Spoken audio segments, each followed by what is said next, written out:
ಅದು ಕೇವಲ ಒಂದು ಪಾತ್ರ ಆಗಿರಲಿಲ್ಲ, ನನಗೆ 3 ಪಾತ್ರಗಳನ್ನು ಮಾಡಿದೆ ನಾನು ಅದರಲ್ಲಿ. ಒಂದು ಸ್ಪ್ಲಿಟ್ ಪರ್ಸನಾಲಿಟಿ ಕೂಡ ಮಾಡಿದೆ.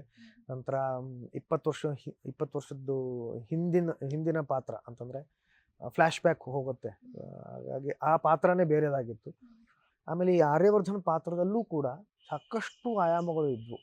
ಅಂದರೆ ನಾನು ನನ್ನ ತಾಯಿ ಜೊತೆಯಲ್ಲಿ ನಡ್ಕೊಳ್ಳೋ ರೀತಿ, ಅನು ಜೊತೆಯಲ್ಲಿ ನಡ್ಕೊಳ್ಳೋ ರೀತಿ, ಅಥವಾ ನನ್ನ ಸ್ನೇಹಿತ ಜೇಂಡೆ ಜೊತೆಯಲ್ಲಿ ನಡ್ಕೊಳ್ಳೋ ರೀತಿ, ಪ್ರತಿಯೊಬ್ಬರ ಜೊತೆಯಲ್ಲಿ ನಡ್ಕೊಳ್ಳೋ ರೀತಿ, ಆ ಸನ್ನಿವೇಶಗಳು ನನಗೆ ತುಂಬ, ಒಬ್ಬ ಕಲಾವಿದನಾಗಿ ನನಗೆ ತುಂಬ ಸಂತೋಷ ಕೊಟ್ಟಿರ್ತಕ್ಕಂಥ ಪಾತ್ರ ಅದು ಪಾತ್ರ. ಆಮೇಲೆ ಏನೇ ಇದ್ದರೂ ಕೂಡ ನಾವು ಒಬ್ಬ ಕಲಾವಿದನಿಗೆ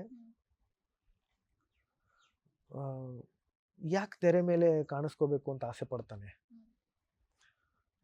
ಈಗ ನನ್ನಲ್ಲಿ ಪ್ರತಿಭೆ ಇದೆ ಅಂತ ನನಗೆ ಅನ್ಸಿದ್ರೆ ನಾನು ಕನ್ನಡಿ ಮುಂದೆನೇ ನಿಂತ್ಕೊಂಡು ನಾನು ಯಾವುದೋ ಒಂದು ಸನ್ನಿವೇಶ ಓದಿ ನಾನು ಖುಷಿ ಪಡ್ಬೋದಲ್ಲ. ಯಾಕೆ ತೆರೆ ಮೇಲೆ ಬರಬೇಕು, ಯಾಕೆ ವೇದಿಕೆ ಮೇಲೆ ಬರಬೇಕು ಅಂತ ಅನ್ಕೊಳ್ತಾನೆ. ವೇದಿಕೆ ಮೇಲೆ ಬರಬೇಕು ಅಂತಂದರೆ ಒಂದಿಷ್ಟು 4 ಜನ ನನ್ನ ನೋಡಬೇಕು ಅಂತ ಅನ್ಕೋತಾರೆ.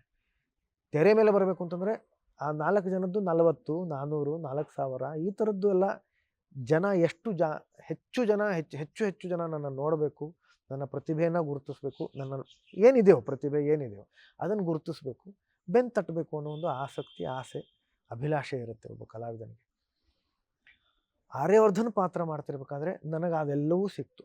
ಆ ಒಂದು ಪ್ರಶಂಸೆ ನನಗೆ ಮೊಟ್ಟ ಮೊದಲ ಸಿನಿಮಾಯಿಂದನೇ ನನಗೆ ಸಿಕ್ತು, ಅಥವಾ ಟೆಲಿಫಿಲ್ಮಿಂದನೇ ನನಗೆ ಸಿಕ್ತು, ಅಥವಾ ಅದಕ್ಕೂ ಹಿಂದೆ ಹೇಳ್ತಿರ್ಬೇಕಾದ್ರೆ ನನ್ನ ನಾಟಕದಲ್ಲೇ ನಾನು ಅಭಿನಯಿಸ್ತಿರ್ಬೇಕಾದ್ರೆ ನನಗೆ ಸಾಕಷ್ಟು ಜನ ನನ್ನನ್ನು ಹೊಗಳಿದ್ದಾರೆ, ಬೆಂತಟ್ಟಿದ್ದಾರೆ.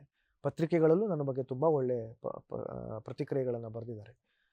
ಆದರೆ ಇಷ್ಟರ ಮಟ್ಟಿಗೆ ಮನೆಯಲ್ಲೂ ಅಂತಂದ್ರಿ, ಮನದಲ್ಲೂ ಅಂತಂದ್ರಿ, ಇಷ್ಟರ ಮಟ್ಟಿಗೆ ನನಗೆ ಜನ ಮನ್ನಣೆ ಸಿಕ್ಕಿದ್ದು ಅದು ಜೊತೆಯಲ್ಲಿಂದ.